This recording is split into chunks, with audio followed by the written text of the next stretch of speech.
ओम शांति। अव्यक्त बापदादांकर अव्यक्त स्थिति को प्राप्त करिवार पुरुषार्थ करुथिबा श्रेष्ठ आत्मिक संतान मानंकु संगम जुगर एई उत्तम बेलारे हृदयर सहित शुभेच्छा, शुभ अभिनंदन, सुस्वागतम, सुप्रभात। कहा जाए, खुशी जैसी खुराक नहीं, गम जैसी रोग नहीं। यह मध्य निराट सत्य जे खुशी ही जीवनर ही आधार अटे। चाहे साधारण मनुष्यटीए हेउ बा धनाढ्य संपन्न व्यक्ति हेइथाउ, परंतु खुशी नहीं तो जेपरी जीवन निष्प्राण निरस। सेथिपाई अनेक क्षेत्र रे देखिबाकु मिले, जेतेबेले पारिवारिक बा सामाजिक विशृंखला देखा दिए तो कहिथांती, भाई आमको किछि दरकार नहीं, तुमे सबु नहीं जाओ, हेले शांति रे रुह, खुशी रे टिके रुह एवं रहिबाकु दियो।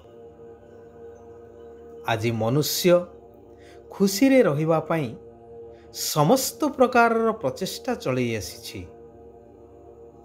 समस्त प्रकार सुख सुविधार व्यवस्था करी मध्य जदि पारिवारिक बा मानसिक अशांति देखादेला, खुशी पाइबा ठारू बहु दूर रे रहिला, तेबे सबु किछि को तुच्छ करी निज जीवन को हारी देवार मध्य प्रयास करुछि।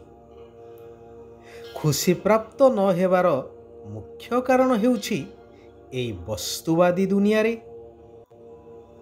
देह सर्वस्व होई निजर वास्तविक स्वरूप को भूली जिबा, निजर प्रकृत पितांकु भूली जिबा बा प्रकृत पितांकर परिचय को भूली जिबा, जे कि सुख शांतिर खुशीर सागर अटंती, दुख हर्ता सुख कर्ता अटंती। गीतार महावाक्य अनुसारे भगवान कहउछंती, मो द्वारा मते जानी मो मतरे चाली मो सहित बुद्धिर जोग को लगाई रख, तेबे गोटिए जन्म नुहे पूरा 21 जन्म संपूर्ण सुख शांति आनंद रे निष्कंटक राज्य करिबो। वर्तमान प्रत्यक्ष फल रूप रे सर्वदा खुशी ही खुशी अनुभव करि चलिबो। सेथिपाई सत्य पिता निजर सत्य आत्मिक संतान तपस्वी संतान मानंकु देखुछंती। बाबा कहउछंती, तुमी माने तपस्वी मध्य अट एवं राज्य अधिकारी मध्य अट। राज्य अधिकारी अर्थात निज कर्मेंद्रिय उपरे मालिक, निज निर्देश मुताबक कर्मेंद्रिय गुड़ी को परिचालित करिबा। तेबे यह प्राप्त होई परिबो केवल तपस्या आधार रे। तपस्यार बल अधीनरु अधिकारी करि देई थाए। जेहेतु सारा संसारर मनुष्य एबे कर्मेंद्रिय गुड़िकर अधीन होई परिचालित हेउछंती, जद्वारा संसार आजी ध्वंसाभिमुखी। सेथिपाई शिव बाबा आसिछंती, तपस्या द्वारा आत्मा को कर्मेंद्रिय मानकर राजा करिबा पाई। सेथिपाई मध्य गायन रहिछि, तपस्या द्वारा राज्य भाग्य प्राप्त होई थाए। तेणु सही दृष्टिरु आमे ईश्वरीय संतान माने केते भाग्यवान। एभली भाग्य सारा कल्प मध्यरे काहारी को प्राप्त होई परिबो नाही। पुणी एते बड़ भाग्य जहाँकि स्वयं भाग्य विधाता को निजर करि देछि। ମାଗିବାର ଆବଶ୍ୟକତା ନାହିଁ। ଭାଗ୍ୟଗୁଡ଼ିକ ଈଶ୍ୱରୀୟ ଜନ୍ମସିଦ୍ଧ ଅଧିକାର ରୂପରେ ପୈତୃକ ସମ୍ପତ୍ତି ହିସାବରେ ଆପଣା ଛାଏଁ ପ୍ରାପ୍ତ ହୋଇଯାଉଛି। ତପସ୍ୟା ଅର୍ଥାତ୍ ମୁଁ ଆତ୍ମା ପରମାତ୍ମାଙ୍କର ଏବଂ ପରମାତ୍ମା ମୋର, ବାସ୍ ତୃତୀୟ କେହି ନୁହେଁ। ଏହି ସ୍ମୃତି ସଦା ଜାଗ୍ରତ ରହୁ। ଏହାଦ୍ୱାରା ବର୍ତ୍ତମାନ ସ୍ୱରାଜ୍ୟର ଅଧିକାର ପ୍ରାପ୍ତ ହେବା ସହିତ ଭବିଷ୍ୟ ସତ୍ୟଯୁଗୀ ସ୍ୱର୍ଗ ରାଜ୍ୟର ଅଧିକାର ମଧ୍ୟ ପ୍ରାପ୍ତ ହୋଇପାରିବ।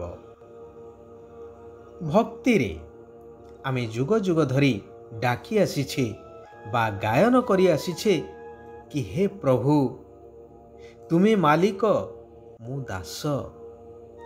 ତୁମେ ସର୍ବଗୁଣର ଅଧିକାରୀ, ମୁଁ ନିର୍ଗୁଣ, ନୀଚ, ପାପୀ ଇତ୍ୟାଦି ଇତ୍ୟାଦି। ଏବେ ସ୍ୱୟଂ ପରମାତ୍ମା ପିତା ଆସି କହୁଛନ୍ତି, ସ୍ମୃତି ଦେଉଛନ୍ତି, ହେ ମୋର ଆତ୍ମିକ ସନ୍ତାନଗଣ, ମୋର ସନ୍ତାନ ବା ମୋ ସନ୍ତାନ ହିସାବରେ ପୁଣି ଗୋଲାମ, ନିର୍ଗୁଣ, ଏହା ଶୋଭା ପାଉନାହିଁ। ତୁମେମାନେ ମୋର ଶ୍ରେଷ୍ଠ ସନ୍ତାନ, ମୋର ଅଧିକାରୀ ବା ଉତ୍ତରାଧିକାରୀ ସନ୍ତାନ। ତେଣୁ ଏବେ ଜାଗ୍ରତ ହୁଅ, ନିଜର ବାସ୍ତବିକ ଆତ୍ମିକ ସ୍ୱରୂପକୁ ଜାଣି ଆତ୍ମା ପୁରୁଷ ଅର୍ଥେ ପୁରୁଷାର୍ଥ କରିଚାଲ। ହନୁମାନଙ୍କର ଗାୟନ ରହିଛି ନା, ତାଙ୍କୁ ସ୍ମୃତି ଦେବା ପରେ ସେ ସଂସାରର ସବୁ ଅସମ୍ଭବକୁ ସମ୍ଭବ କରି ଦେଖେଇଦେଲେ। ବାବା କହୁଛନ୍ତି, ସମୟ ଏବଂ ସଂକଳ୍ପ ଏହା ତୁମମାନଙ୍କର ଶ୍ରେଷ୍ଠ ସମ୍ପତ୍ତି। ଏହାରି ଆଧାରରେ ବିଶ୍ୱ ନବନିର୍ମାଣ ବା ସତ୍ୟଯୁଗୀ ସ୍ୱର୍ଗ ରାଜ୍ୟର ନିର୍ମାଣ ନିର୍ଭର କରୁଛି। ଏହା ଯେପରି ବ୍ୟର୍ଥ ନଯାଏ, ପ୍ରତ୍ୟେକ ସମୟ, ପ୍ରତ୍ୟେକ ସଂକଳ୍ପ ତାହା ଶ୍ରେଷ୍ଠ ହେଉ, ଏହା ଉପରେ ଧ୍ୟାନ ଦେବା ଆବଶ୍ୟକ। ଶାସ୍ତ୍ରରେ ଉଲ୍ଲେଖ ଅଛି ନା, ଭଗବାନଙ୍କୁ ସଂକଳ୍ପ ଆସିଲା ସୃଷ୍ଟି ରଚନା କରିବା ପାଇଁ, ତେବେ ସମୟ ଏବଂ ସଂକଳ୍ପ ଦ୍ୱାରା ହିଁ ଶ୍ରେଷ୍ଠ ଦୁନିଆର ରଚନା କଲେ। ତେଣୁ ସମୟ ଏବଂ ସଂକଳ୍ପ ସର୍ବଶ୍ରେଷ୍ଠ ଅଟେ। ଏହାରି ଉପରେ ହିଁ ସବୁକିଛି ନିର୍ଭର କରେ।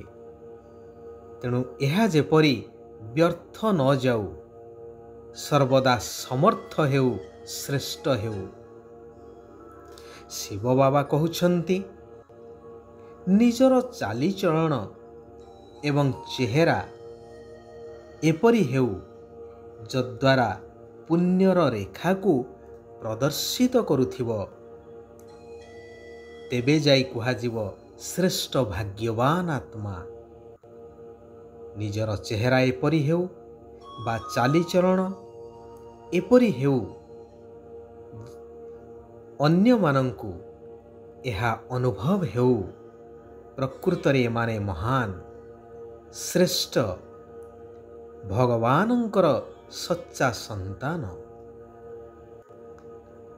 ଜ୍ଞାନୀ ତୁ ଆତ୍ମା, ଯୋଗୀ ତୁ ଆତ୍ମା, ତାଙ୍କୁ ହିଁ କୁହାଯିବ ଯେଉଁମାନେ ଅନ୍ତର୍ମୁଖୀ ସ୍ଥିତିରେ ରହି ନିଜର ଶକ୍ତି ଏବଂ ପ୍ରକାଶ ସ୍ୱରୂପର ଅନୁଭବ କରେଇଥାନ୍ତି ସାରା ବିଶ୍ୱକୁ। ଆଚ୍ଛା, ଆଜି ପାଇଁ ଏଇଠାରେ ଆମେମାନେ ବିରାମ ନେବା। ସାରା ବିଶ୍ୱର ଆତ୍ମାମାନଙ୍କର କଲ୍ୟାଣ ହେଉ, ସମସ୍ତେ ସୁଖ ଆଉ ଶାନ୍ତିର ଅନୁଭବ କରନ୍ତୁ। ओम शांति।